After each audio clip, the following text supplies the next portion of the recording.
Welcome to USA Global TV and Radio, where our mission is to provide education, entertainment, hope, and inspiration. USA Global TV and Radio connects you with experts and audiences all around the world every single day to help you succeed in business and to live a richer life. Visit us at usaglobaltv.com to learn about career and life-changing training and mentoring programs like the Listening Mentor. Subscribe to our newsletter to stay informed about our special programs and offers. Discover how you can become a guest on one of our shows or a host or producer of a USA Global TV and Radio show of your very own. That's USA Global TV and Radio, where the doctor is always in.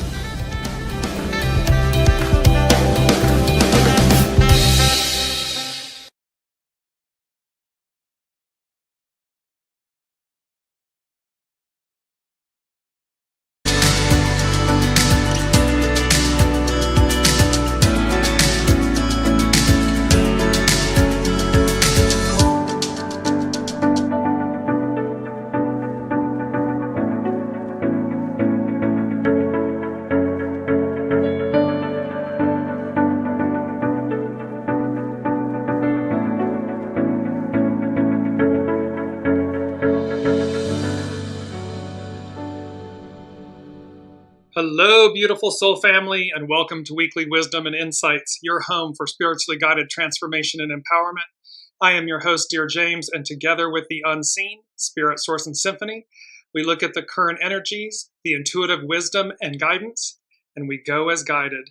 And here we are in the middle of March. We were off last week, and the energies are quite active. We just had on Sunday the Pisces new moon. We have coming up on the 25th of March the Libra full moon, which is also going to be a lunar eclipse. And so we're literally in this window, this really active, volatile window. And volatile meaning good. It's energetic. It's energy. And so let's dive in. Let's jump in because there's so much to cover. And since we were off last week, we're going to be compressing, and you're going to see that theme. And let me just bring that up first. I'm going to show you the astrological chart for the Pisces new moon that occurred on Sunday, the 10th. And as you can see on the left-hand side in the circle, the astrological wheel, this is by astroseek.com, the astrological wheel is, you see this, all the planets. I mean, there's an enormous amount of the planets are all compressed between Pisces and Aries. Pisces is the end of the astrological year. Aries commences the astrological year. And then, so you see, and Pluto is way out on the right there in blue. If you come further down, all the way down, you'll see the red and the green. That's Jupiter and Uranus. So Pluto, Jupiter, and Uranus are bookending all of this activity in the middle, in the center. And then on the far opposite side, you see Lilith and you see the South Node. So we'll get to all of that, but the issue is, and it's set up, when I saw the chart for the Pisces new moon, in this month of March, in this Pisces era, this Pisces season, there was this, the theme immediately came. And let me just bring up our main theme, a planetary pileup. And then I heard shake, rattle, and roll. And so, and you'll see on the screen, there's an image of a complete, this full moon lunar eclipse. And that humans, people, are standing there looking, hopefully with their proper glasses. But the point is, this new moon opens the window to the eclipse season that's coming up. The lunar eclipse is on March 25th. The solar eclipse is on April 8th. So there's all of this planetary pileup, this energy.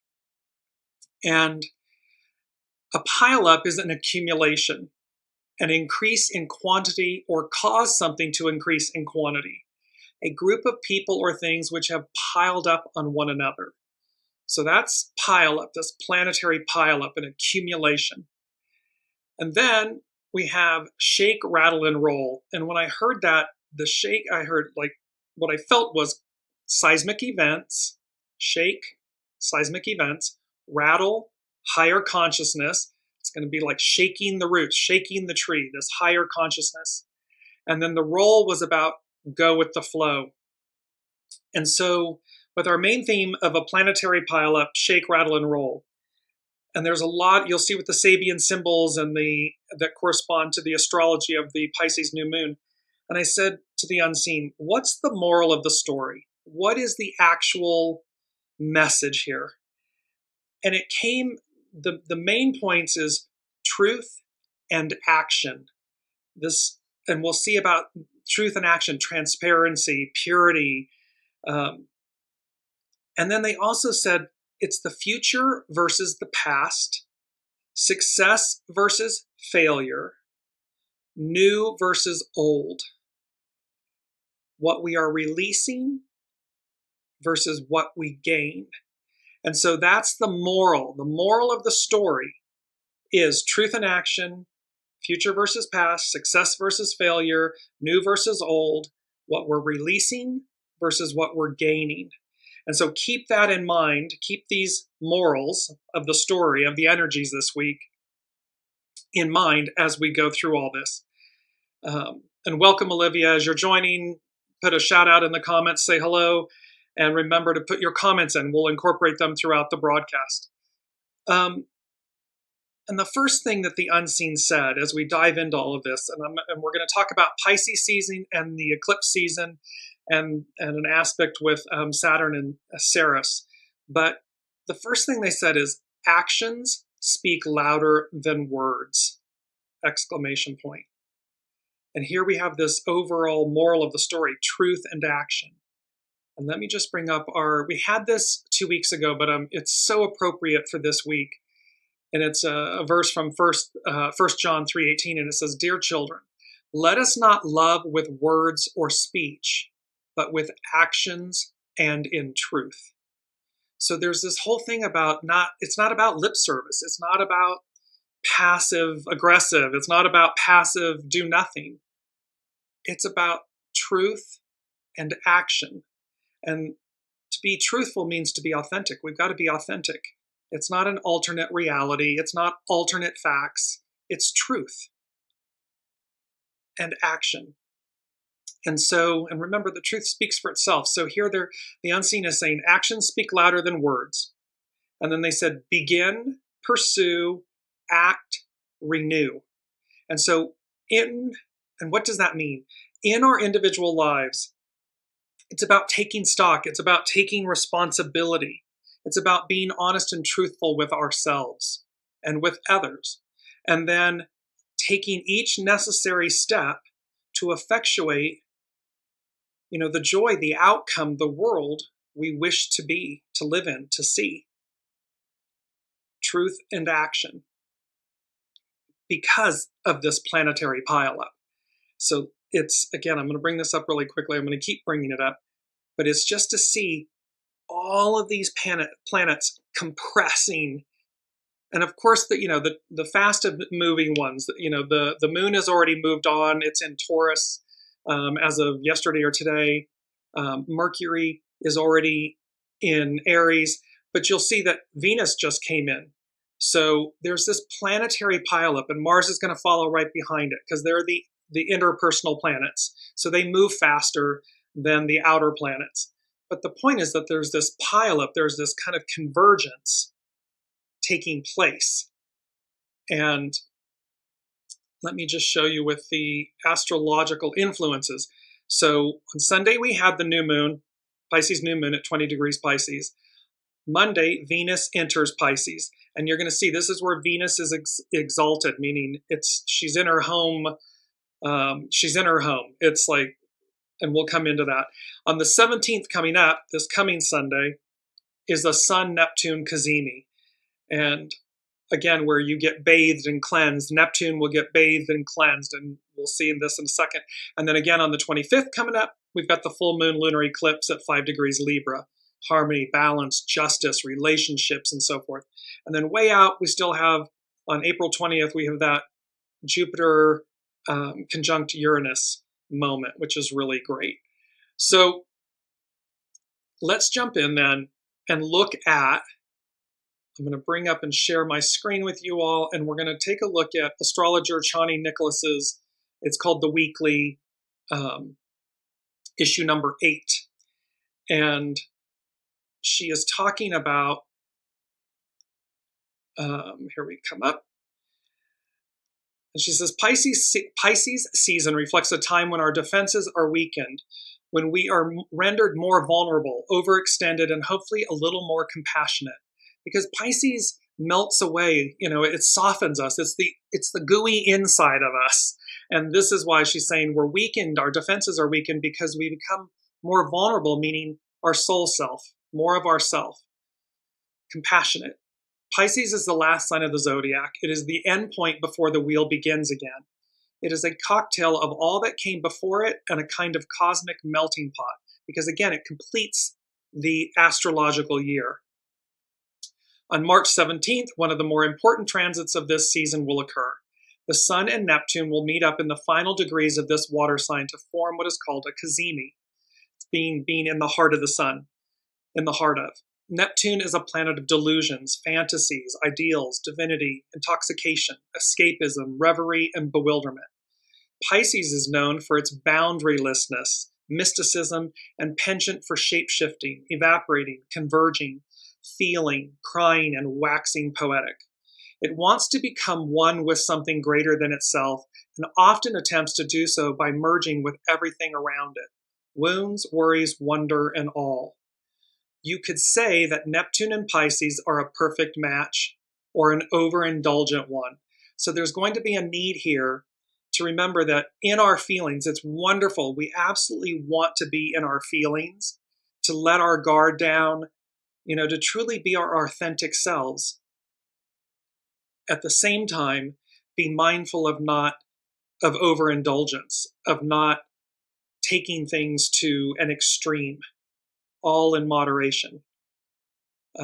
She goes on to say, Chani Nicholas goes on to say, moments in time that have a hefty Piscean signature, such as this week, often align with events that detail astounding altruism and loving kindness, but they can just as often align with confusion, burnout, deception, and sacrifice.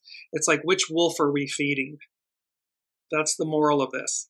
It's a slippery setup which teaches us that little can be taken at face value and we need to prioritize our boundaries. So again, be mindful here of where we are giving away our power, or we too in our emotions and feelings that we are losing sense of ourselves and our ability to manage and take each next step.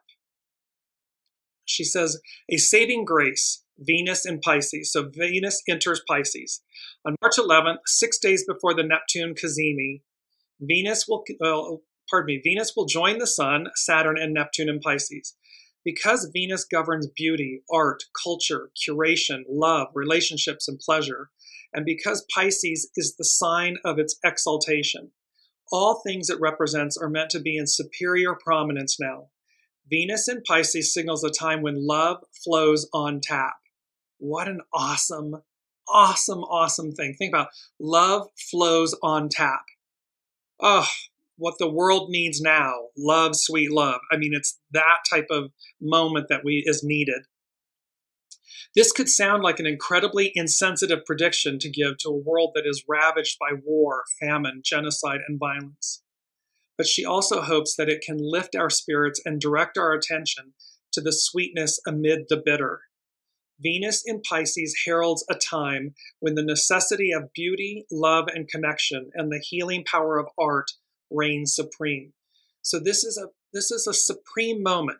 Venus in Pisces, where the altruism, the purity, the truth, and the action that's required with that is present. It's on tap. It's accessible.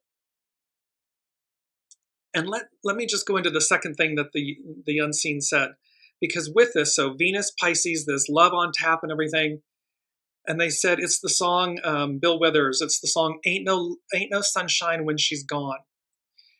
And immediately, of course, I love the movie Notting Hill, and Julia Roberts, Hugh Grant. There's a scene in the movie where they have gone apart again, and he's walking through the market there in Notting Hill, and the song is playing in the background through the seasons.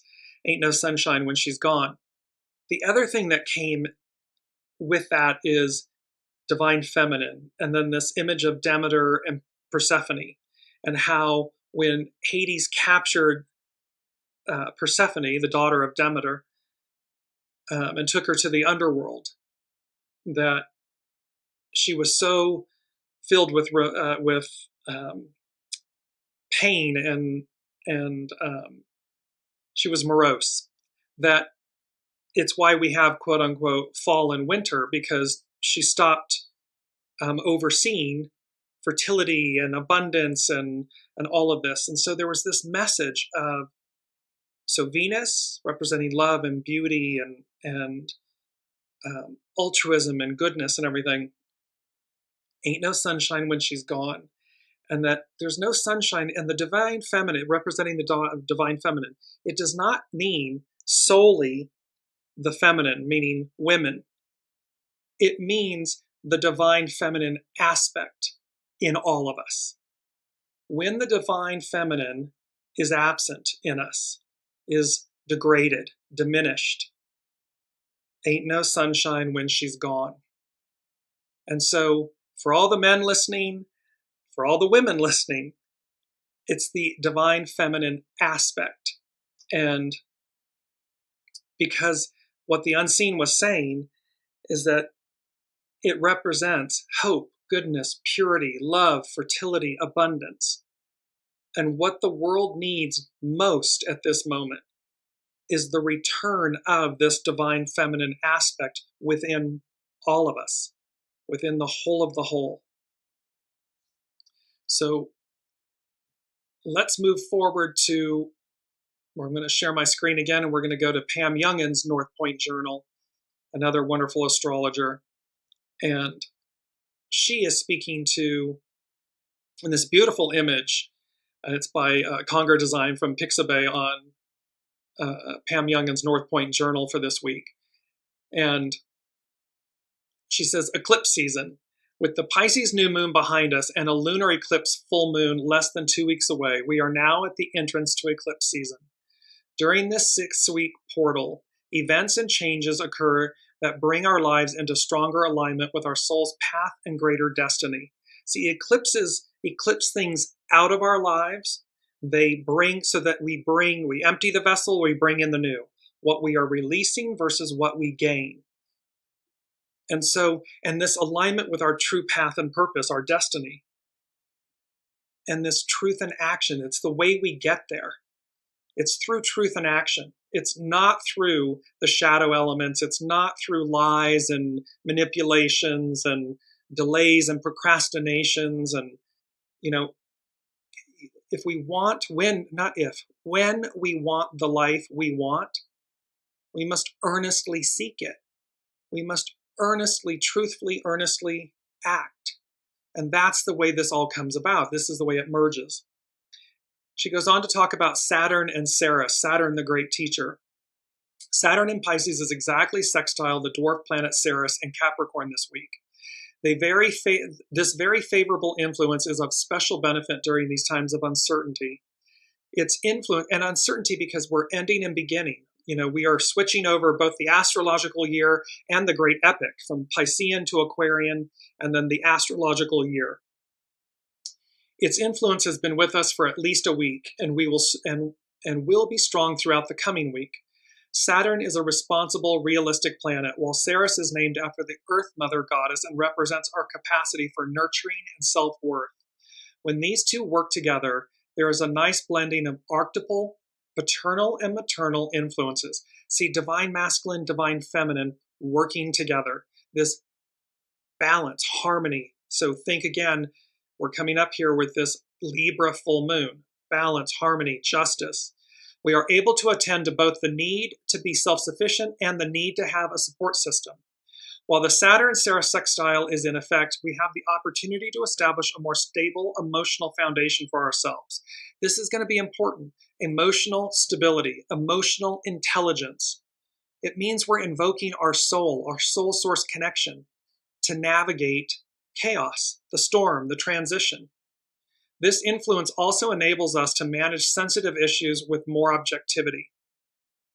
To assist in this, we may want to create a routine that includes daily self-nurturing and time to connect to our essential self, especially if we have tended to be overly focused on work and outer world responsibilities. So if we're all in the ego mind personality, we need to rebalance. We've got to bring it back into harmony and create new routines in our day-to-day. And just the simplest thing, create new activities in our day-to-day. Shift one thing each day. Wake up differently. Do the first thing differently. Insert something into your day that pivots so that it alters and creates a daily self-nurturing regime. It doesn't have to be repetitive, meaning the same thing over and over again. Simply the act of creating a new each day becomes your mantra and your action, your regimen. The Saturn-Ceres aspect also gives us a better understanding and compassion for those who are struggling. It helps us support and care for others, but in a way that enables them to take ultimate responsibility for their own well-being. Any attempts to rescue someone or to take on their problems for them are not likely to have positive results. See, this isn't about being the hero. This isn't about saving someone else. That's an inside job. We're meant to show up and take action. We can assist, but from a way that empowers others, not that allows them to become dependent upon us. That's not the moral of the story. Truth and action is. So, shake, rattle, and roll is. Let's now move into, I want to bring up our mantra, and it's so beautiful. It's beautiful lion. Opposite Aquarius is Leo, and it's have courage and be kind. This is a theme throughout the most recent, I think, Disney Cinderella movie. This have courage and be kind. And there's such power in truth. And you see the lion, here, it's full regalia and yet completely composed and relaxed. It's the courage speaks for itself. It just is. And there's this be kind. See, it's not ferocious. It's not attacking. It's not devouring. And this is true of ourselves. Have courage and be kind. Because when we are sovereign, when we are in our sovereignty, connected to it, we don't need to yell and scream and intimidate and browbeat and oppress and suppress. It's bull. It's ego mind chatter. It demonstrates the shadow, the insecurities. And when we just are, it's so empowering. It's about surrender. When we're that surrendered, we're that empowered. Because that's an illusion. We see the illusion for what it is. And so we walk with grace. We walk with courage. We walk with kindness and strength. It just is. So it's a beautiful mantra for us this week.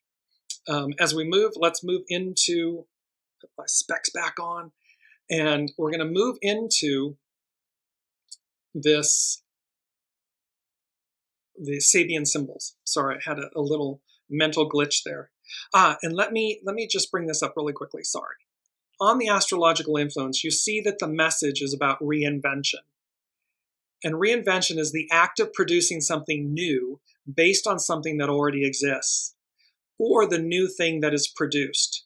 So there's, again, with this planetary pileup, shake, rattle, and roll, truth and action, there's this reinvention, this act of producing something new based on something that already exists, reinventing ourselves, reinventing the world we live in, this reinvention. And so now let's move forward, and we'll see how this works with the SABIAN symbols.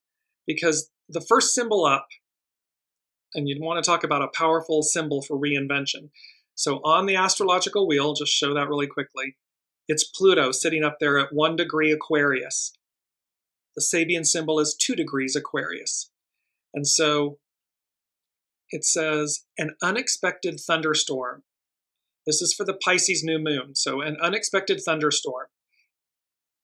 The need to develop the inner security which will enable us to meet unexpected crises. An interesting connection can be made between the symbols of Taurus 1 and 2 degrees, a clear mountain stream, and an electrical storm, and those for Aquarius 1 and 2. 270 degrees apart, a waning square in the terms of a cycle of relationships such as the astrological lunation cycle. In the first case, we deal with energies or activities that can be related to the natural development of the individual. But here, we are primarily concerned with social, collective processes and the function of the individual within them. Aquarius is we the people. And so it is how we as individuals, the I, it serves the we, is a part of the we. The symbol itself, an unexpected thunderstorm, could be given a very positive meaning in an arid environment. But the emphasis on unexpected tends to accent the sudden and dangerous character of the event. Such a thunderstorm in a region of dry hills can cause a devastating flood. At any rate, it refers to an event for which one is not prepared. A planetary pileup, shake, rattle, and roll. A menace to men's works, to humankind's works. This scene stresses the fact that nature may reduce to impermanence the seemingly most permanent endeavors and constructive activities of humankind.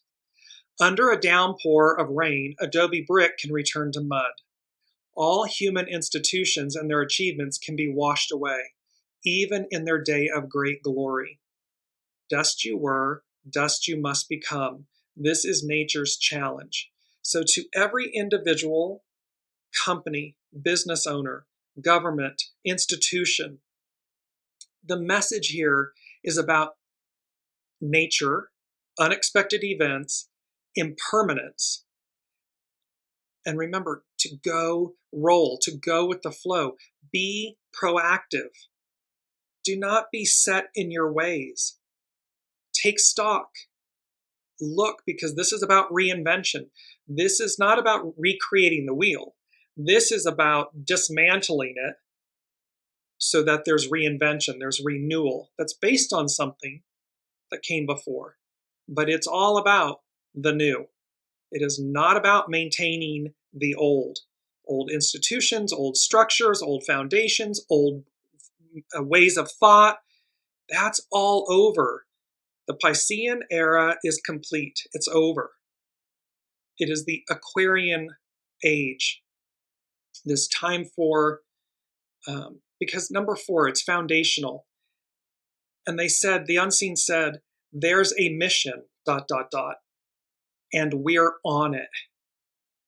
Success is assured. And then they reminded me of the image, and bringing it up, of this accelerated blast off. So, and it's number 4, it's foundational from the unseen. So they're saying to us, there's a mission and we're on it. And this applies equally to our individual lives. So don't think for a second that, that here we are in our human flesh and bone bodies and everything, and that we're just, that's it. It's just our ego, mind, personality, our flesh and bone bodies and blood, and that's it. No, there's a higher hand. There is an entire unseen guiding us. There's a mission and we're on it, meaning they're with us. And so to invoke that, and then it's invoking an accelerated blast off, this leap year, this leaping forward, and how nature's challenge, this Sabian symbol, and it's Pluto. It's the French and American revolutions, the industrial revolutions. It's going to advance us in an accelerated way. With Mars, the next symbol is with Mars. A disappointed and disillusioned woman courageously faces a seemingly empty life. I love this symbol for the simple fact it's Mars, divine masculine, and it's talking about a disappointed and disillusioned woman courageously faces a seemingly empty life, meaning it looks as though, will the divine feminine's turn ever come? Will we ever rise to this state of Libran energy, justice, harmony, balance, and the rightful return of the divine feminine?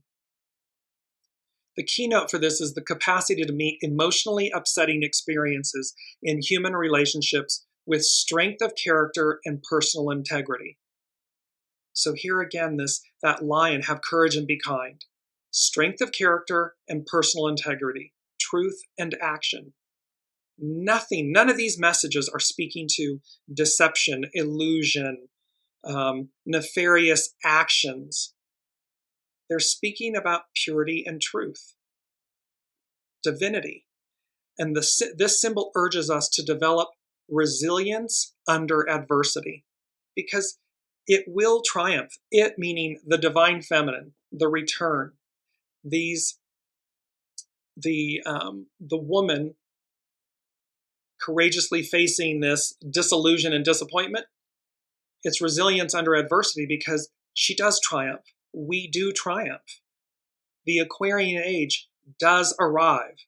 It does supersede the Piscean era. And we do it with grace and courage and tenacity and joy. Joy. Let us celebrate the return of the divine feminine in all of her beauty, her goodness, her strength, her nourishment, her care. Because the divine masculine without it runs amok. It runs roughshod. It is not in its highest purity without her. When they're together, it's a power couple. And power couple meaning the most balanced and harmonic. And this is true within ourselves. So as much as we see this externally and businesses, institutions, governments, it applies. When we are harmonic like this, there's nothing that we cannot accomplish in the most positive, nurturing, beneficial way. Absent that, it's mayhem, chaos, and destruction. And we get to choose. Next up is Venus. Her symbol is at 29 degrees Aquarius, a butterfly emerging from a chrysalis. The capacity to utterly transform the character of one's consciousness by radically altering the structural patterns of everyday living and the types of relationship one enters upon.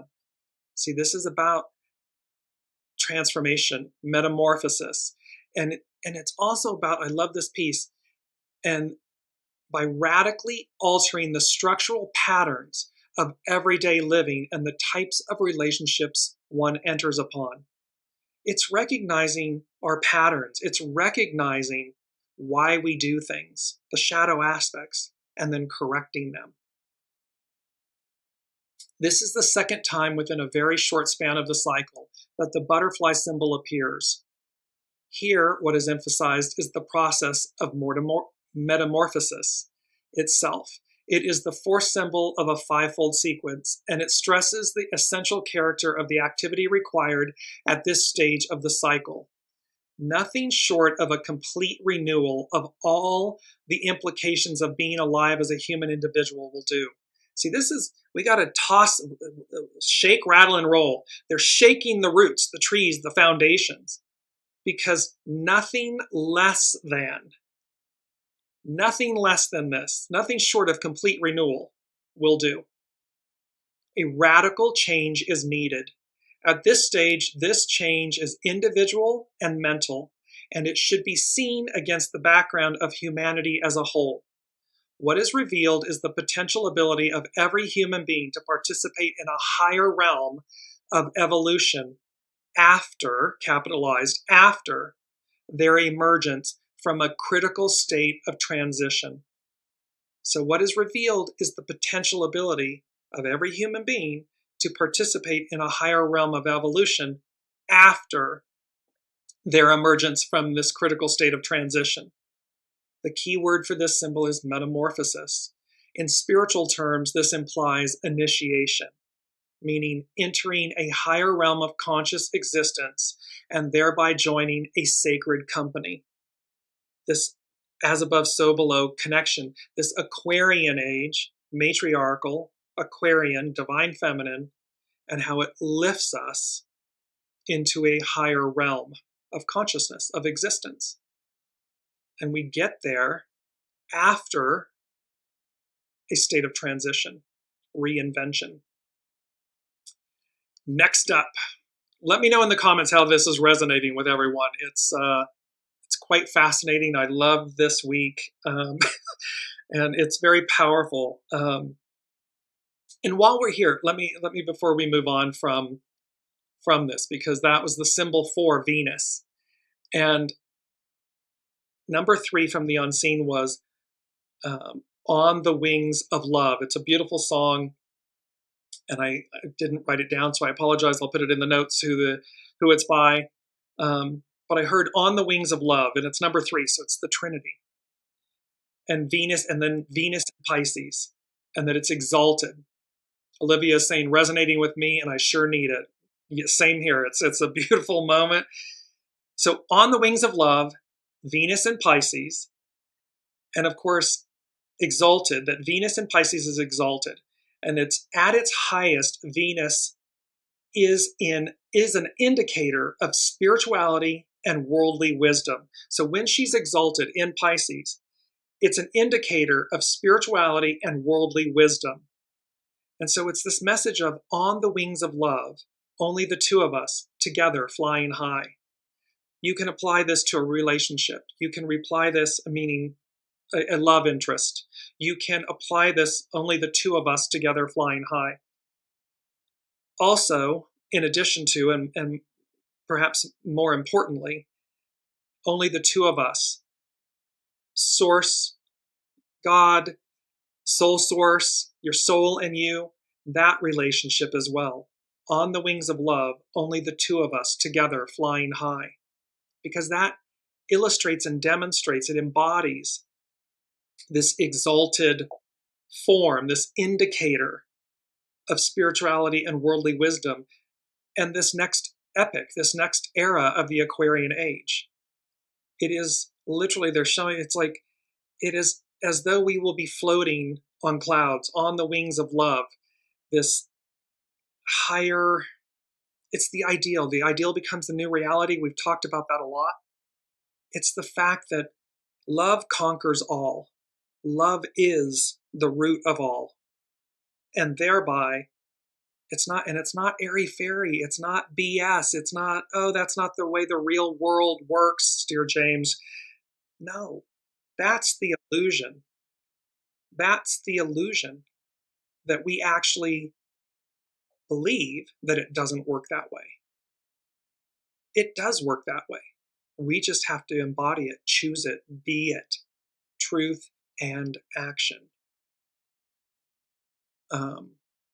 Olivia saying, on the wings of a pure white dove, he sends his pure whole love from a movie, from above or from a movie. Yes, so you get the point, and I'll post the song in the comments on Facebook, On the Wings of Love. It's a beautiful, beautiful song, and it embodies this entire moment, because the unseen, the cosmos, the astrology, is speaking to this planetary pileup, shake, rattle, and roll.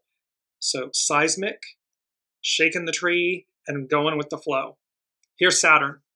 So Saturn on our astrological chart is at 12 degrees Pisces. In the sanctuary of an occult brotherhood, newly initiated members are being examined and their character tested. The keynote is the ever-repeated challenge presented to the individual by the group in which they have claimed acceptance. The challenge to prove themselves and their ability to assume responsibility effectively. So we're a part of a group. The group is humanity. We're a part of the whole. We are part of the life force.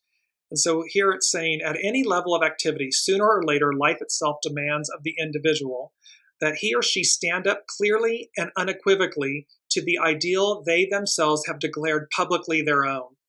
At the occult level, occult meaning wisdom, at the occult level, the testing seems to be controlled and irrevocable.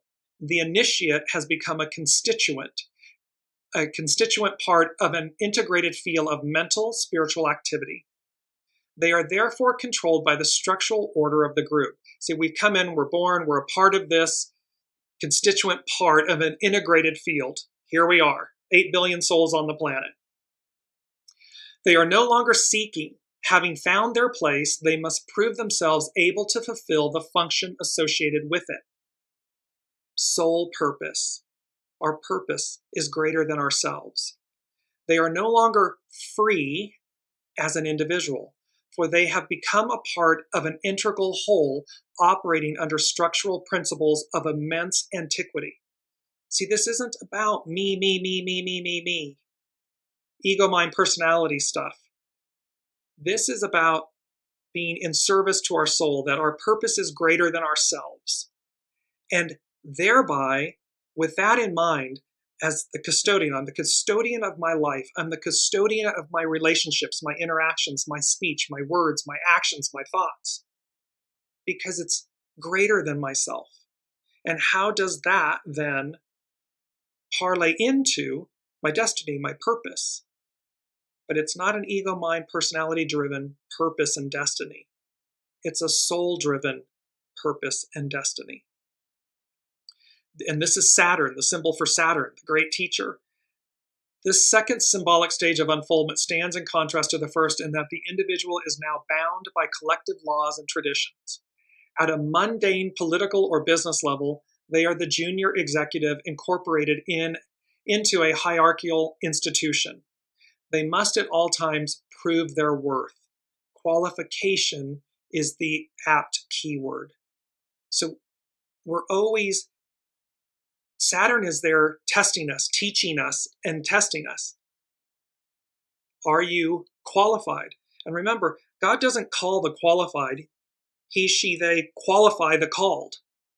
And so we've all been called. And so this is a message and a lesson in stepping out of our ego, mind, personalities, masks, identities, labels, all of this illusion and BS to stand in the purity of our truth, of our authentic nature, our soul, and say, okay, soul source connection, okay, God, okay, symphony, who am I? Allow me to connect that and lead with your soul. So this was this chart that we had here. Let me bring up the astrological chart, just showing you again. This is the Pisces new moon that happened on Sunday, the 10th of March. So here's the symbol for the moon and the sun. And it is Pisces 21 degrees. It says, under the watchful and kind eye of a Chinese servant, a girl caresses a little white lamb. The keynote is growth in consciousness in its earliest tactile awareness of the wonders of unsophisticated living. This symbol, as we get into it, is talking about a reinvention. It's talking about the new.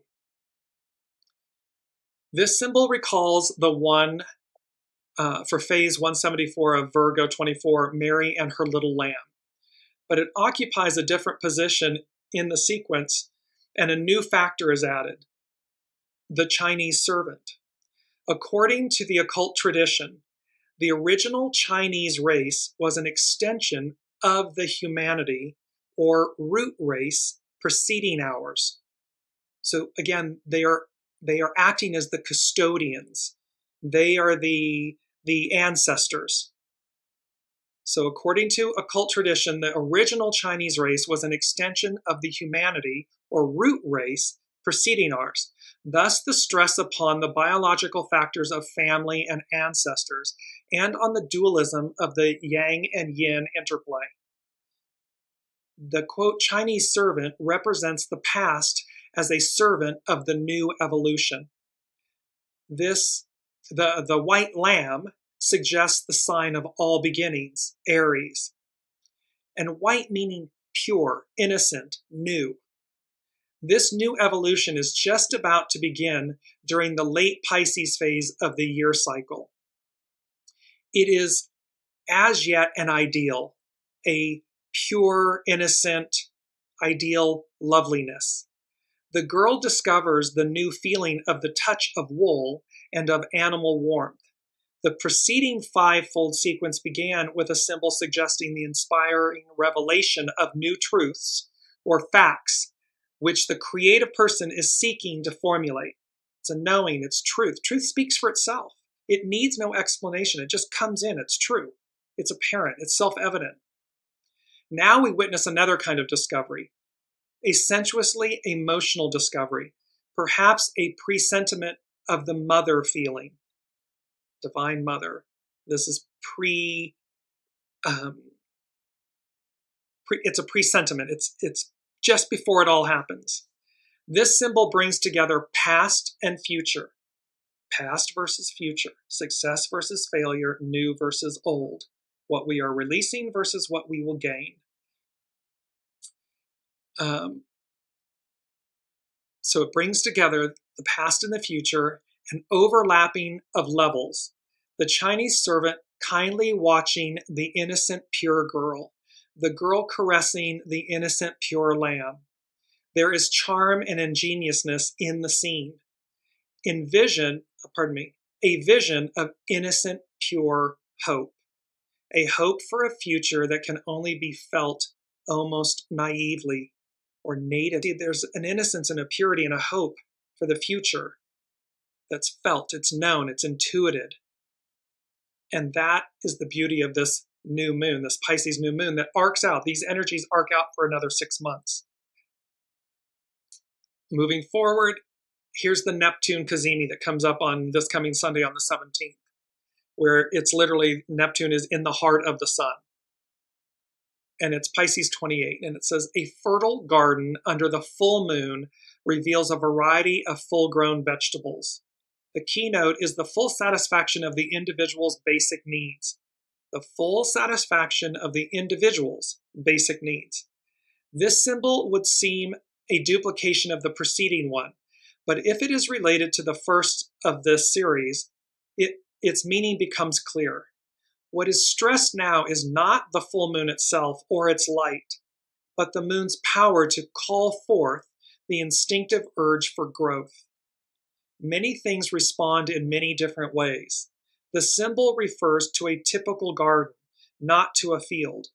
Such a garden contains a variety of plants, herbs, and vegetables grown specifically to fill an equal variety of human needs and tastes, individuality.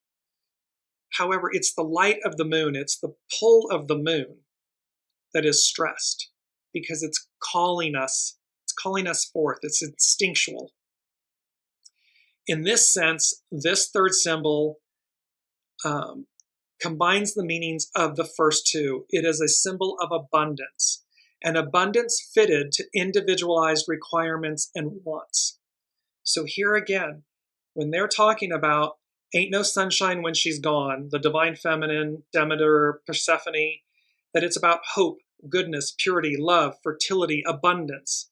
And here, the symbol for Neptune's CAZIMI coming up is this fertility and abundance to the individuals, meaning that we will individually receive the abundance, the taste, the joys, the happiness, the things that bring us happiness and joy, because they're unique and individual to each of us, and yet collectively they ripple out. It's energetic, so it will be harmonic in that way. Now Mercury, I'm going to bring up the astrological chart again. See, Mercury is leading that whole cluster, that pileup, that planetary pileup. Mercury is at 0 degrees Aries.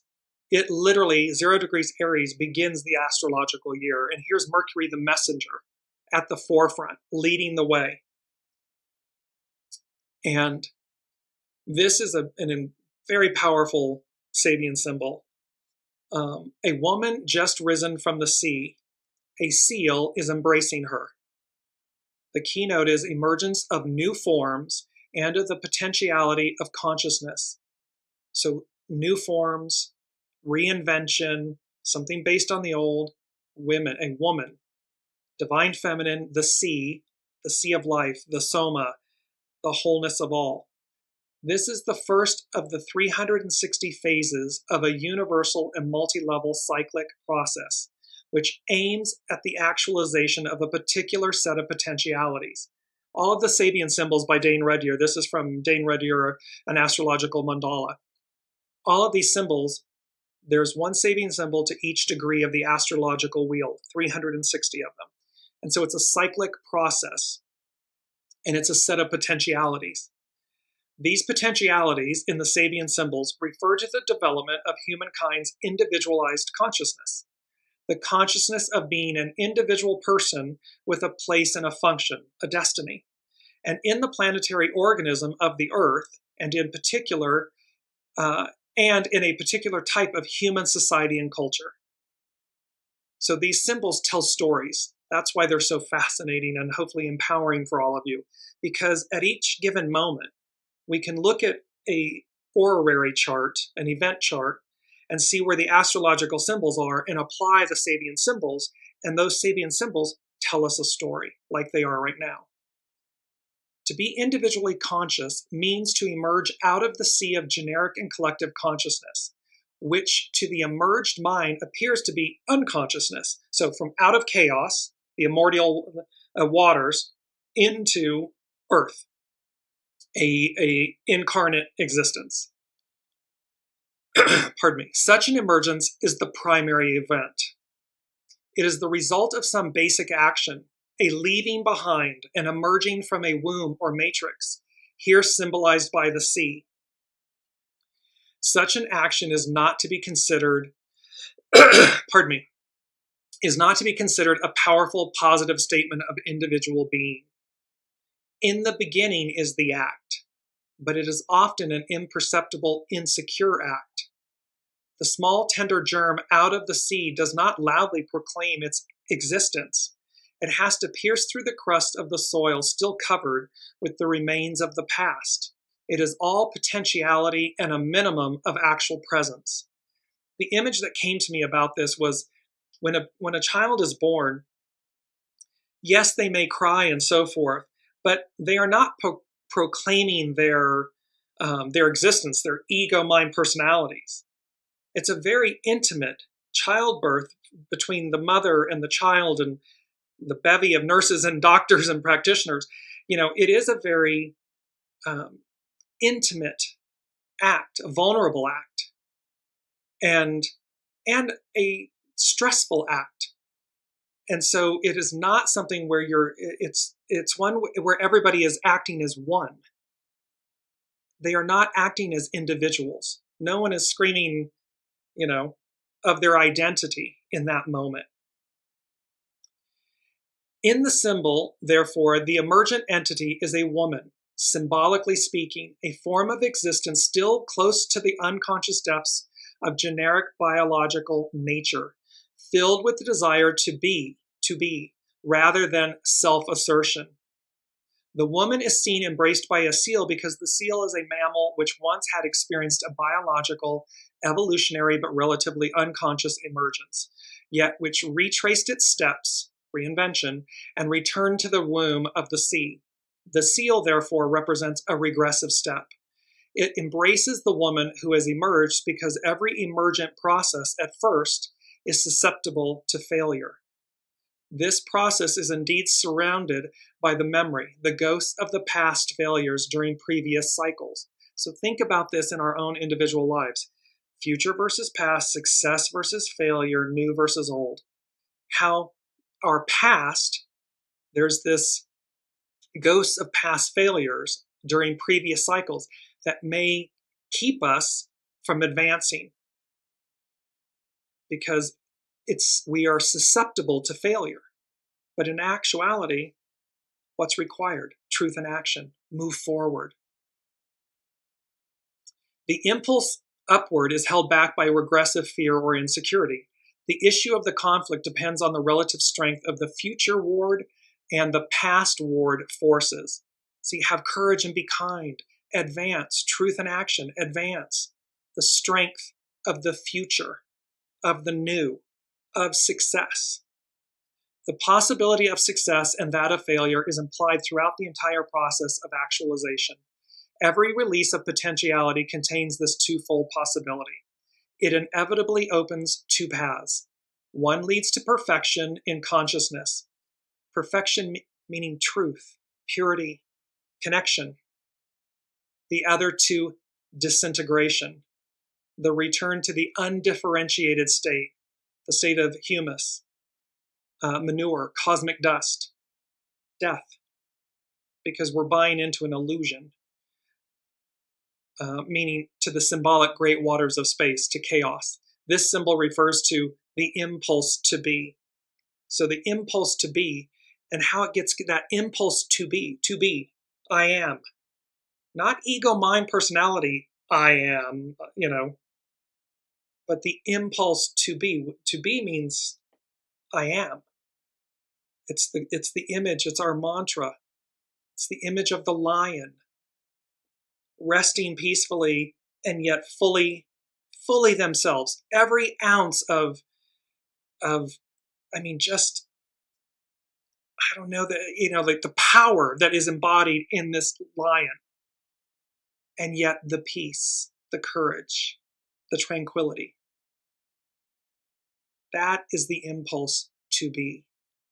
It is not the impulse to be an egomaniac, a narcissist.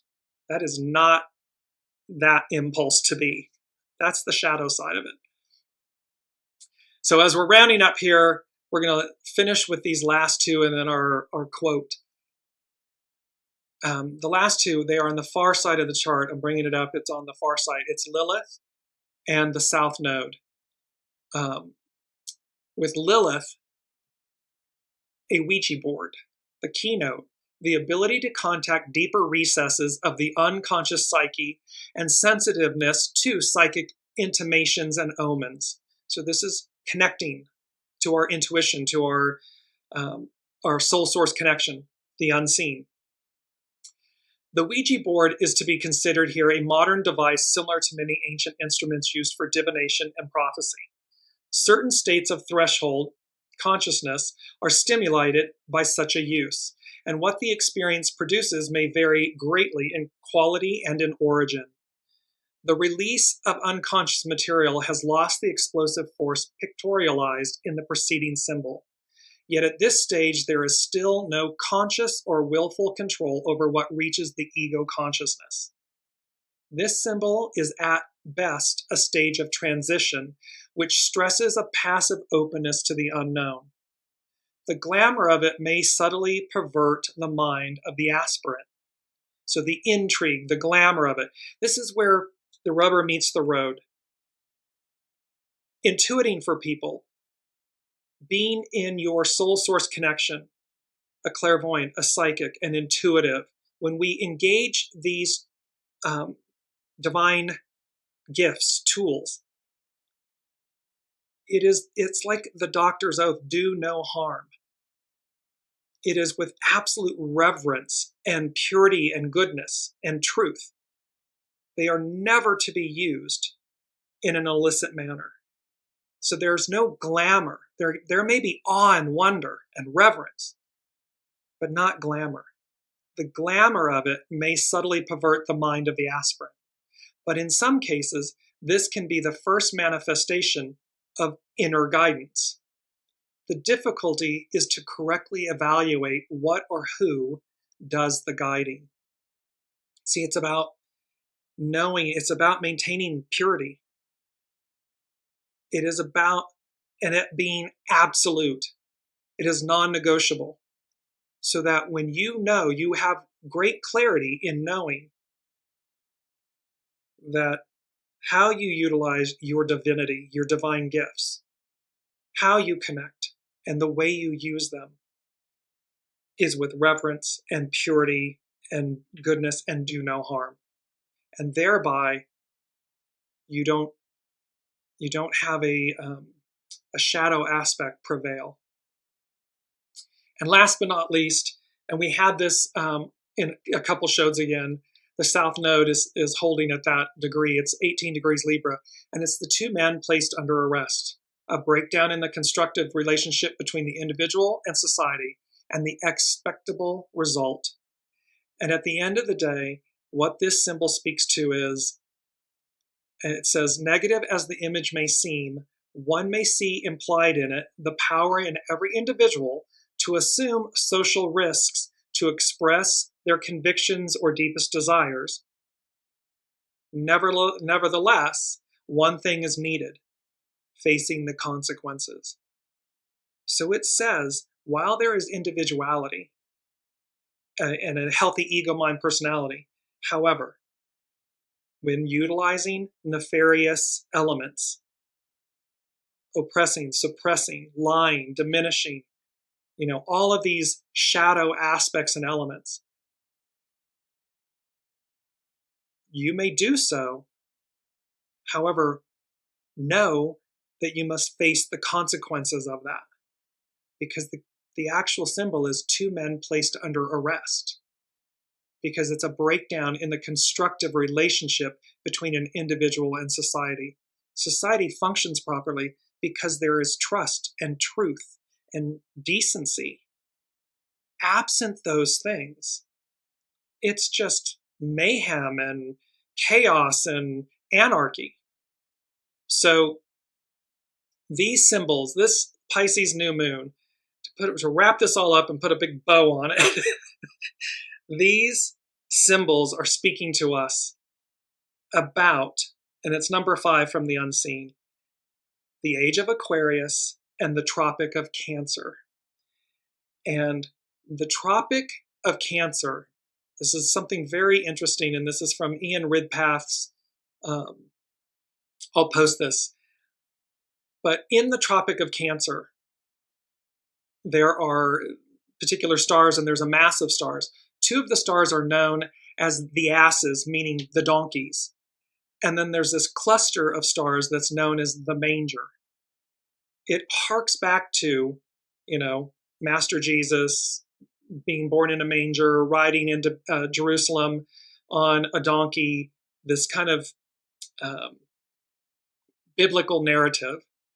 And then the Tropic of Cancer is the latitude on Earth at which the sun appears overhead at noon on the summer solstice, June 21st. In the time, and it's about 23rd, it's the 23rd and point and a half lateral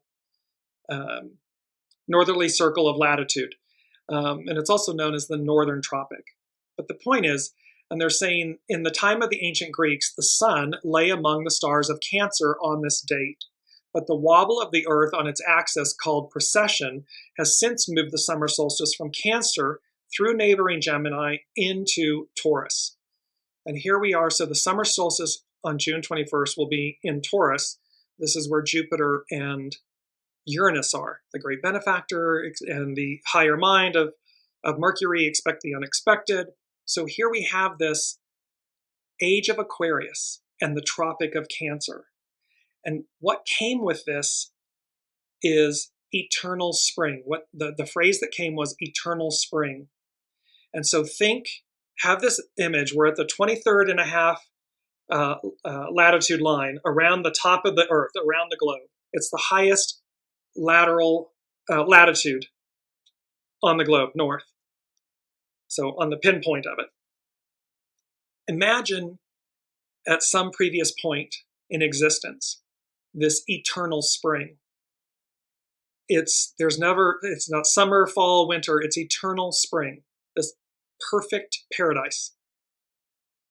And then it had a double entendre meaning, because it was both about climate, eternal spring, a season, and living waters, eternal spring, like the living waters, soma, the life force. That's what this whole planetary pileup, shake, rattle, and roll, truth and action, all of it is ushering us and leading us to this age of Aquarius and the Tropic of Cancer, this utopian state, this eternal spring, paradise, when I say the return of living waters, the descent of the Holy Dove, the Holy Spirit, baptism by fire, renewal, reinvention. Last but not least, and we're closing it all out, is our beautiful quote. And I love this because we have used it before. It's just a beautiful reminder. Humankind has not woven the web of life. We are but one thread within it. Whatever we do to the web, we do to ourselves. And this is by Chief Seattle. So it's to remember, we are the guest at the table. We are not the master weaver. We are the guest. We are the custodian of this life experience. We are the custodian of the earth. And we are the custodian of one another. So with that, with this planetary pileup, shake, rattle, and roll, have courage and be kind. And we will see you next week as this all continues to unfold, because we are moving closer and closer to the eclipse season, the Mercury retrograde that has an interesting twist to it. It's kind of an April Fool's meets Christmas twist to it, and the Jupiter-Uranus conjunction. Until next week, be well, everyone. Love you.